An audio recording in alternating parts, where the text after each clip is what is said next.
Third Street. Good afternoon, ladies and gentlemen. Welcome to the ordinary meeting of Wellington Shire Council this 2nd of July 2019. And we're going to get into it. So, members of the public gallery should note that the Council records and publishes Council's meeting via YouTube to enhance the accessibility of Council meetings to the broader Wellington community. These recordings are also archived and may be published on Council's website for viewing by the public or used for publicity or information purposes. At the appropriate time during the meeting, members of the gallery may address the Council, at which time their image, comments or submissions will be recorded. Members of the public who are not in attendance at the Council meeting but who wish to communicate with the Council via the webcasting chat room should lodge their questions or comments early in the meeting to ensure that their submissions can be dealt with at the end of the meeting. Please, could gallery visitors and councillors ensure that mobile phones or other electronic devices are turned off or in silent mode for the duration of the meeting, and if you could stand for the acknowledgement and the prayer.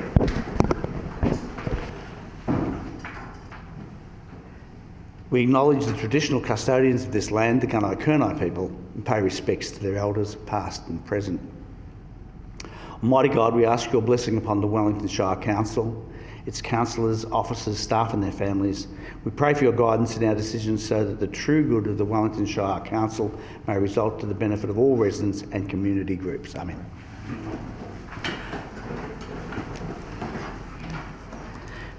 Have an apology, CEO, from Councillor Bai. Any declarations of conflicts of interest? None noted. Moving on to A4, confirmation of minutes of the previous council meeting. Councillor Ripper. Pardon me. Thank you, Mayor. I'd like to move that Council adopt the minutes and resolutions of the ordinary council meeting of the 18th June 2019. Do I have a seconder for that motion? Councillor Marr. Is that motion opposed? Motion is not opposed. The motion is carried. Councillor Ripper? Done. Is there any business arising? None, Mayor. Thanks, CEO. No late items. No notices of motion. No petitions or joint letters, CEO. None. Moving on to item A9, invited addresses, presentations or acknowledgements. Councillor Crosley. Thank you, Mayor. I am very pleased to be able to share great tidings. I was privileged to attend with the Mayor last Friday to the Architects of Victoria awards night of a gala event of well over 700 people gathered for this prestigious event, which the winners will go forth for further accolades to the national event. But fortunately, we were nominated for 2 awards in the section of the public architecture, of which there were 24 entries, 11 shortlisted, 2 commendations and 3 awards, and 1 named award. And the Port of Sale did receive one of the 3 awards, and the congratulations go to FJMT and the builder Melcon. And certainly it was a great privilege to be with the celebrating architects on the table when that was announced, because there was very stiff competition, and also our budget was modest and conservative to say the least, against our competition. But the real night of nights for us was in receiving the regional prize. And I don't normally, but I would love to actually read out the statement from the juror, the chair of the juror report, from Kim Irons, from Irons and Macduff. And I've proceeded out of the 2 sections of the awards. So of the 36 regional projects, the jury identified 17 for review. The site visits were critical to the jury's understanding of the place, the contents in the process of shortlisting the final 4 projects. At the Port of Sale, the support of an engaged client and collaborative community process enabled the architect to transform a dark, interior-focused building to one filled with light and connected to its local context. Major interventions largely retained and celebrated the existing late modernist brutalist building by Stevenson and Turner, while improving its visual links to the port and its purposeful sense of community identity and ownership. The Port of Sale demonstrates that the careful revitalisation of facilities can uplift their value and contribute to a better regional space and instill community pride. So I think that really said a lot about this project. So I'd like to really extend our thanks for the architects, FJMT, and especially Jeff Croker, the principal, and Louise Goodman, the associates, and all of the team that we had a lot to do with when they came down and engaged with our community and various stakeholder groups. The landscape architects, TCL, that transformed the surrounding area that has contributed to the success of this building. The wayfinding design was also acknowledged in the reports, and that was designed by Pigeon, and the view from here, which is John Calabro, is a local lad from Traralgon, and also special mention of the council team, with Sharon Houlihan, the General Manager for Community and Culture, who at the time was really our project manager for the whole process. Lisa Linden, she ably supported her in that role, also the community officer area, and project staff, Ray Weber, the project engineering team and others, building contractors, Peter Zelenko, the foreman, the gallery and library and visitor centre staff, and the various community groups that came together over that basically 4-year period and supported council and represented their community so well. So congratulations also to the steering committee on that. This is a great accolade for our community. People, visitors, come to experience and share this wonderful facility. For the Mayor's office or the appropriate offices, and also the acknowledgement and many beautiful pictures of our building in amongst the Architect Victoria magazine to celebrate. Thank you. Thank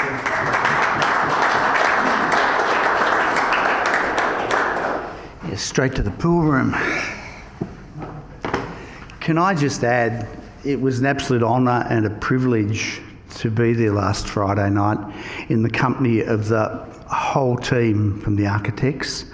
They were incredibly excited and said, amongst other things to us, how delighted that we, the client, were there. They said, you don't often get a client who's excited about a project as the architect is. And I guess to me, it's a bit like sitting an exam. You kind of think you've done all right, and then someone confirms it. Well, our whole community has confirmed it already for us. Visitations through the roof. A sense of pride in our community over this building. They have a sense of ownership, whether you're from Port Albert, Locksport or Dargo or anywhere in between. Our community own, respect and love this building. It's been a game changer, and to everyone concerned, from the architects and all of our people who are responsible for achieving this magnificent outcome, well done and congratulations. Absolutely. Now I believe we have something else. Councillor Hull. Yeah, thank you, Mr. Mayor. In a minute, I'm going to ask you to present an award to one of our cherished and loved staff. It's life membership to Nick Hall, and I'm going to ask Nick if he'd like to come and stand up here so everybody can see who we're talking about. This is a life membership put out by the Aquatics and Recreation Victoria, and it's in recognition of the distinguished services to the industry. A little bit of history on Nick, and pardon me having to read it because I don't want to get the wrong pool mixed up with the other one. But Nick has been responsible for several aquatic business centres in Victoria, including Bayside, Banyule City Council, Ute City Council, and the City of Greater Dandenong. He has been involved with the Learn to Swim classes through to the training professional lifeguards for over 40 years.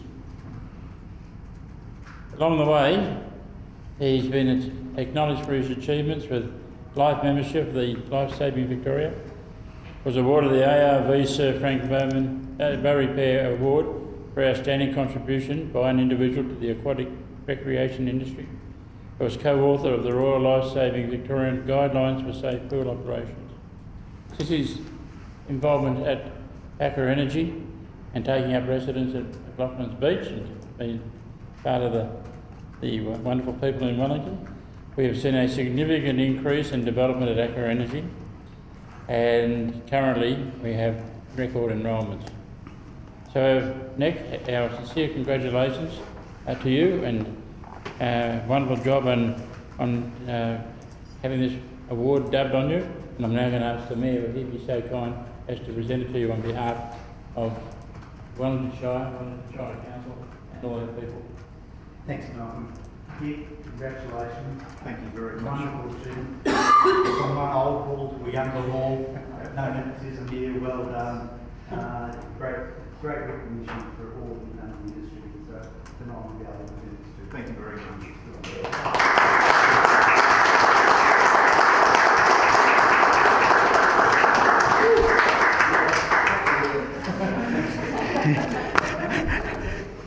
And if you don't want to sit through the rest of the meeting, feel free to go.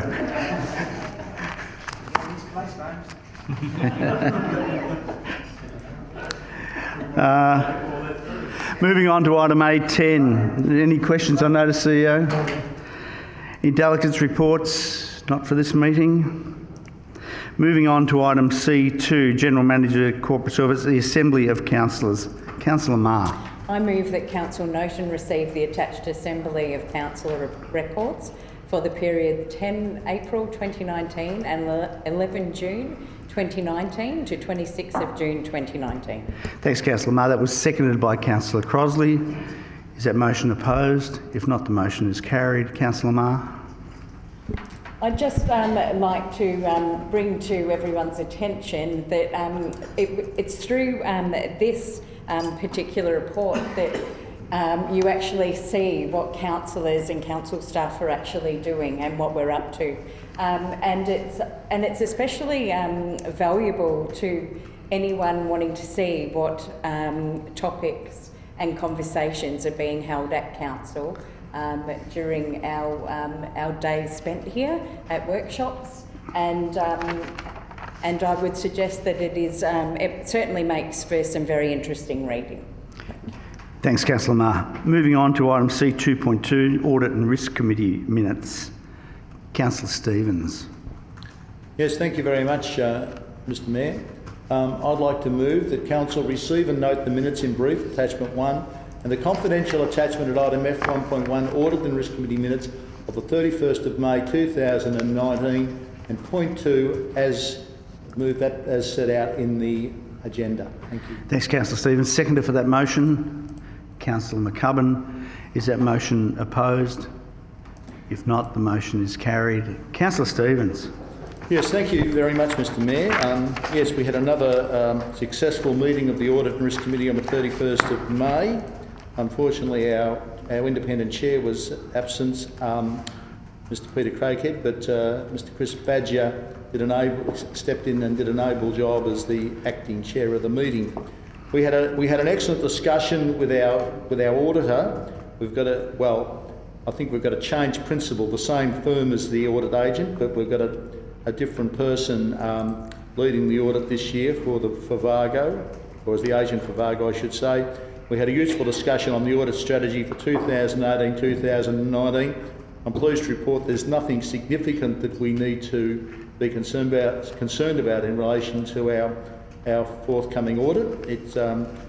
I think, barring anything very unforeseen, it should be another good year as far as the audit goes.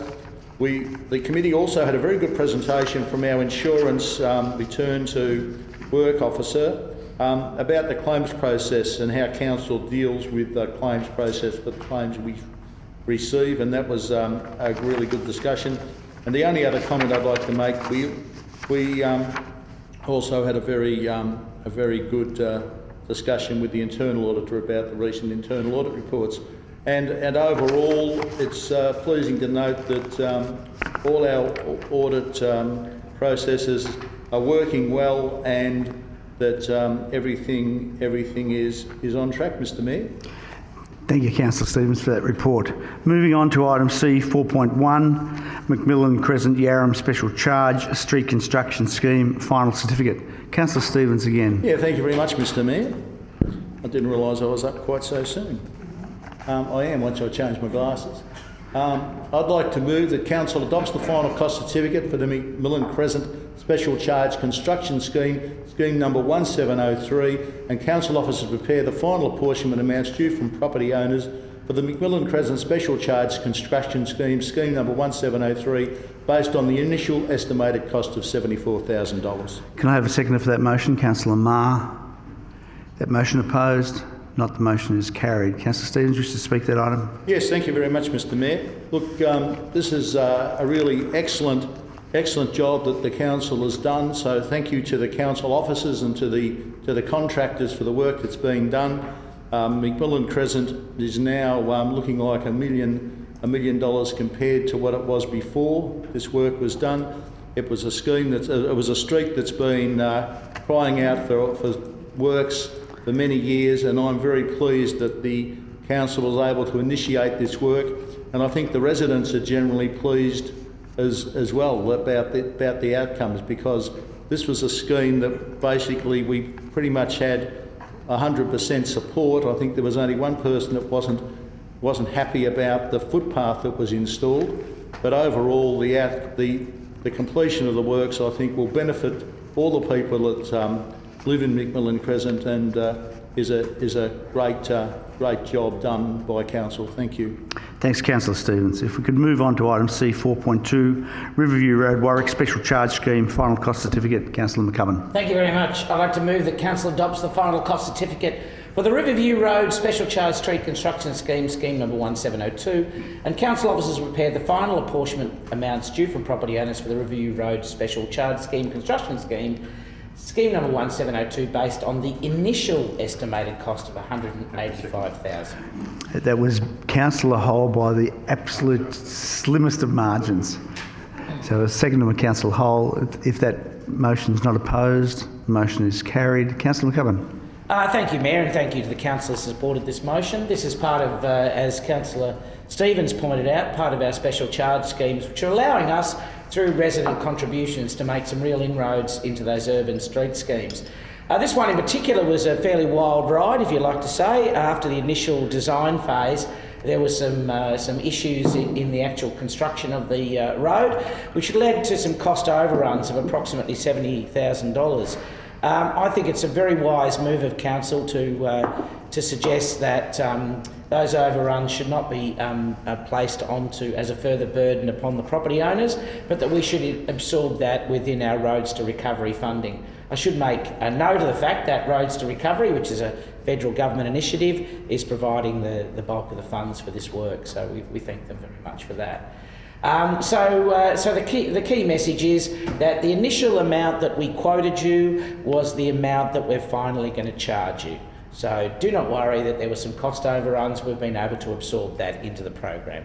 And we thank the residents of Riverview Road in Wurruk for their patience during the construction phase.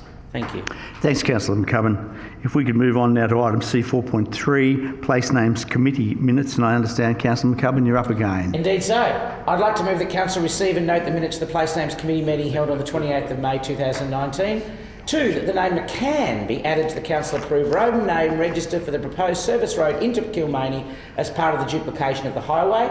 3, that the name Fitzpatrick Court be used for the subdivision off River Street, Hayfield, named after the brothers Samuel and Theodore, who were born in Hayfield. Samuel was awarded the Military Cross and Theodore was awarded the Military Medal.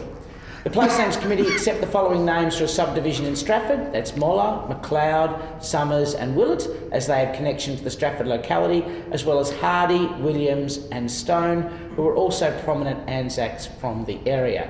5, that the name Ford's Lane be used for the unnamed laneway running north from McAllister Street, Sale, along the western boundary of Sale College. And finally, 6, that the following Anzac names, Abercrombie, Adams, Anketel, Barnes, Baum, Bingham, Breeny, Carr, Collier, Damond, Donaldson, French, Furness, Gibbs, Graham, Griddle, Hanson, Hardy, Hazlitt, Hine, Honey, Kerr, Klein, Marrett, McDonald, Pinch, Stephen, Stemminger, Taint, Treadwell, Walters, Warwick, Willman, Woodhouse and Woolard be added to the council-approved road names register for various areas within the municipality. That was seconded by Councillor Rossetti. Is that opposed? If not, the motion is carried. Councillor McMillan. Thank you very much, councillors, and I'd like to thank councillors for their support of the Place Names Committee. The small amount of prestige that we garner as members of that Place Names Committee is reflected upon each and every one of you. And councillors, I will say this, that in a recent book, a hugely well bestseller, I would say, Sir Who Won the War, on page 56, there is actually 2 pages dedicated to the work of the Place Names Committee. Under Now We Know His Name, Let's Tell His Story, tells the fascinating story, which we have played out here in this council chamber, of where the name Mahoney, spelled M-A-H, was changed to M-O-H, Mahoney. Remember the airman who flew into Rosedale and crashed and saved the town? You two remember. Well, it was written up here, and we're in the first paragraph. It says place name. Wow. Anyway, it's got the makings for a great film, maybe a mini-series. And I'd just like to thank those members of the Place Names Committee for getting a crack in this book here. It's no Harry Potter, but go Marcus Hill, and thanks for recognising us. Can I just mention some of these things and to add a little bit more seriousness to it? The name McCann added to the council-approved road name register. Interestingly, the residents of Kilmaley actually got together in the hall and actually had a bit of a conversation about who of their particular area should be nominated for this thing, and McCann came up universally as their suggestion. So we spoke to some of the locals. We are very happy to use their suggestion moving forward. I have heard subsequently that service road may not be completed, shortly, but that name is certainly set aside for it. You may notice that we're using a number of Anzac names. Again, I thank Linda Barraclough and a number of the people from the various historical societies who are working on the Anzac naming register. And that is to recognise prominent locals who served in our armed military forces during World War I. And it's particularly appropriate at this time that, 100 years since the cessation of that, one more year on, but anyway, that we recognise those people and ensure that they're mentioned. I mentioned the Stratford ones. There was a play recently in Stratford where a number of those names were mentioned, and the local community is very excited about if you like, memorialising those people. The one in particular I'd like to mention today is Fitzpatrick Court, which is happening in River Street in Hayfield. If you can just, I know I've gone a little over time now, but the Fitzpatrick brothers are deserving of our note. Samuel and Theodore were born in Hayfield. Samuel actually left Hayfield though after he went to Melbourne University and was actually working in the hospital in Warrnambool when he signed up. His brother Theodore stayed in Hayfield and went on and won the military medal, and not much is known about that. But Samuel, who won the Military Cross, was a doctor and served under enemy fire. The citation reads, and if you don't mind me just saying to it, the citation reads that he dressed wounded in the open under heavy shell fire and worked continuously for 4 days with little rest or sleep. So this was a gentleman who gave himself to active service. He returned from the war. In fact, and I found this fascinating, he was a world leader, actually no, it's not written there, in Hitaki, the treatment of liverworm, basically, like a tapeworm that you have in your liver. He was a world expert on that. So he survived the war, came back, made a significant contribution to the world of medicine. And I mention that, and I should not be surprised, that he, of course, was a local from the town of Hayfield, which over the many years have created many excellent people. So thank you, Samuel, thank you, Theodore, thank you for your service, and it's a privilege to be able to name a street in Hayfield after you. Thank you. Thank you, Councillor McGovern. Can we move on to item C 4.4? The tender evaluation report on item F 1.2 contract 2019-048 Aqua Energy Pump House Replacement, and 2 the information contained in the confidential attachment item F 1.2 contract 2019-048 Aqua Energy Pump House Replacement is council meeting agenda, and that designated under section 77 clause 2C Local Government Act 1989 as confidential by the General Manager of Built National Environment on 25th June 2019 because it relates to the following grounds under section 89.2 of Local Government Act 1989. D. Contractual matters be designated confidential information under section 77 clause 2B of the Local Government Act 1989, except that once this recommendation has been adopted, the name of the successful tenderer can be made public. Thanks, Councillor Rossetti. Councillor Stevens seconded. That motion opposed? If not, the motion is carried. Councillor Rossetti. Thank you, Mayor, and thank you, councillors, for supporting it. 1972 was actually when the plan for the Ford's Lane, which just came through on the previous item, was actually first mooted, and the construction lane and cost estimate prepared. So we've just sorted out one of the elements of 1972. But I take you back to that year because William McMillan was Prime Minister, turfed out by Gough Whitlam, you may recall. Sir Henry Bolte and Rupert Hamer were premiers. The Faraday School kidnapping took place that year, as did the first aircraft hijacking in Australia. The health warning smoking is a health hazard was put onto packets of cigarettes, which could still be purchased at shops locally by anyone really. Number 96 debuted on television, as did the Auntie Jack show. Given we're talking about something at some equipment at Aqua Energy, it's appropriate that the Australian of the Year, who also won 3 gold medals for swimming, was Shane Gould, which people born that year I thought was quite interesting too. We had our current Premier was born that year. So how long ago is 1972 when our current Premier, Patrick Rafter, was born that year? And for music that year, take you back to John Lennon Imagine, was in our top 25, along with Ernie, the Fastest Milkman in the West by Benny Hill, Billy Thorpe and the Aztecs, most people I know think I'm crazy, American Pie by Don McLean, and America, A Horse with No Name. Now the fact that this plant room at Aqua Energy has been there since then, straight away gives you a cause for understanding why it's to be replaced. Now 1972 to now, there's obviously been modifications and updates, but the fact is that you can only put the band-aids on the machinery for so long, and there's all sorts of issues with this equipment. One of the most significant though is that the amount of times we have to backwash each week means that the water wastage, and in fact the water quality, the water is not just straight water, it actually has all the chemicals added to it at great cost to treat it. It has to be backwashed and tossed out. Because of the age of the equipment. So the fact that it's 1972 by itself isn't the most important element. It's just the fact the equipment ain't working, it's getting too old to keep fixing, to keep band-aiding. It's time to be updated, like that music list. Puppy Love of Donny Osmond deserves not to be heard again, and that was in the top 10 back then as well.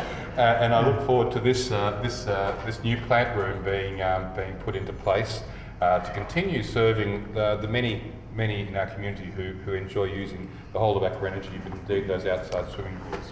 Thank you.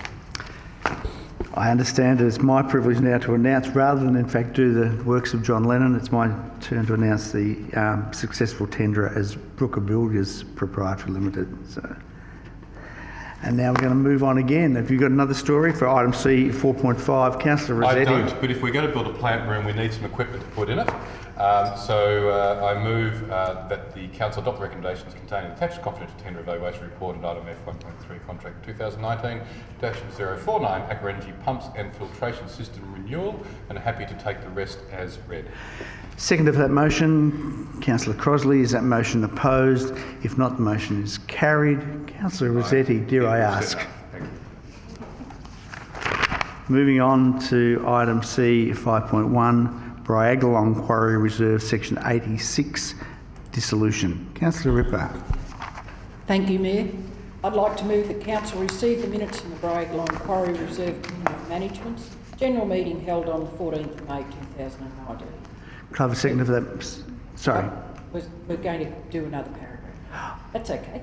Council endorsed the disillusionment of the Briagolong Quarry Reserve, instrument of delegation under Section 86 of the Local Government Act 1989, from the 30th of August 2019, enabling the group to become an incorporated committee of management and enter into 17D Crown Land Reserves Act 1978 lease for ongoing management of Briagolong Quarry Reserve. And now at the appropriate time I'll ask a seconder for that motion. Councillor Hull. That motion opposed? If not, the motion's carried. Councillor Ripper. Thank you, Mayor. There is currently 6 S86 committees within the Wellington Shire, and this was initially established in 2002. This committee is well able to run their committee without a councillor, and what happens is of those 6, the councillors in the North Ward attend the meetings, oversee the meetings, which some of the committees think that they've got a conduit immediately to council. However, this is only an endorsement from the councillors at the moment. The management within the Shire will do all the checks and balances of this endorsement, and what will then happen is they will just go alone and do their own thing, but nothing will really change. Nothing will change. And they will be able to apply for grants and loans, which, when it was all explained, is they're going to be better off. As all the other committees within the Wellington Shire, they run their own race, they do their own thing. And this is just one way of letting this committee, who, as I reiterate, are very able to run the Quarry Reserve. So it's more or less just formalising. Thank you. Thanks, Councillor Ripper. If we might move on to item C 5.2, Gordon Street Recreation Reserve Committee of Management Minutes. Councillor Hull. Yeah, thank you, Mayor. This is also a Section 86 committee that's been in operation for about 40 years, run very efficiently and has grown and developed into one of the major sporting facilities. So would you like to move the motion first? Yeah, sorry. I'll carry on after Councillor Ripper. Sorry. Just because I was... Sorry, Councillor Ripper got me all excited. Just because I was away last time. The Council received the minutes from the Gordon Street Reserve Recreation Reserve Committee of Management General Meeting held on the 29th of April 2019. Could I have a second for that motion? Councillor McMillan. Is that motion opposed? If not, it's carried. Now we're back in your hands, Councillor Hull. I'll start again. Thanks, Mayor. The Gordon Street Reserve Committee, as we know, has been in operation now for about 40 years, and it used to be a local dump, and the community got stuck into growing and developing to what is now one of the most intensive sporting facilities that we've got in the Shire. We've got tennis and football and cricket, netball, basketball, not only just in senior ranks but in juniors, and they are now being used by the Sale and District Junior Football Association on Sundays from about 9 o'clock till about 2 o'clock, and also the Traralgon Junior Football Club now starting to use it. And on top of that, the women's teams who are looking for facilities, and of course Gordon Street's got female changing rooms. So that group of players are now also using the place. A couple of things that need to be straightened out, which are trying to be sorted out. One, the North Gippsland Football League won't play a grand final at Hayfield because there's no decent security fence. They'll play semi-finals, they'll play the preliminary final with the same fence, but they won't play a grand final. They take it down to Traralgon. The reserve, as you would have seen advertised extensively, has just held the 3-day vintage engine carnival. It brings, at the figures that have given to me, almost 3,000 people attended, and a lot of them came from interstate New South Wales as well as South Australia, and I believe there was a small contingent from America came out to have a look at it. The club, or the committee, is seeking to get the entrance to the ground repaired. It's very, very full of potholes, and I'll take you over tomorrow, and if you've got false teeth, I'd throw them in, otherwise you'll all be sticking up there gazillion. But the committee itself still works well together, and it's a great joy to go along and see the community so intensely involved in the organisation and the modernisation of the facility. Thanks, Councillor Hull. If we can move on to item C 5.3, Newry Recreation Reserve Committee of Management meeting minutes. Councillor Ripper, I think. Except Councillor Rossetti. Thanks, Councillor Thank you, Rossetti. Mayor. I move the Council receive the minutes of the Newry Recreation Reserve Committee of Management Annual General Meeting and General Meeting held on 27th of May 2019. Second for that motion, Councillor Hull. No, thank you. No, thank you. I have a second for that motion, Councillor Marr. Is that motion opposed? Not. The motion is carried. Councillor Rossetti. I just commend the many volunteers who run these committees for us throughout the community. There's so much that would never get done if it wasn't for those volunteers. Thanks, Councillor Rossetti. Might move on to item C 5.4, Briagolong Recreation Reserve Committee of Management minutes. Councillor Ripper. Thank you, Mayor. The Council received the minutes from the Briagolong Recreation Reserve Committee of Management general meeting held on the 13th of May 2019 and the 10th of June 2019. Do I have a seconder for that motion? Councillor Crosley. Is that motion opposed? If not, the motion is carried. Councillor Ripper? Right. There's no urgent business here. Any gallery chat room comments come through? This is now the opportunity if there's anyone from the gallery who wishes to speak. If not, I won't bother with the preamble. No, we will move on. And I think we are pretty well at the end of that, and given that we don't need to move into whatever that is, closed session. Given that situation, I'll declare the meeting closed.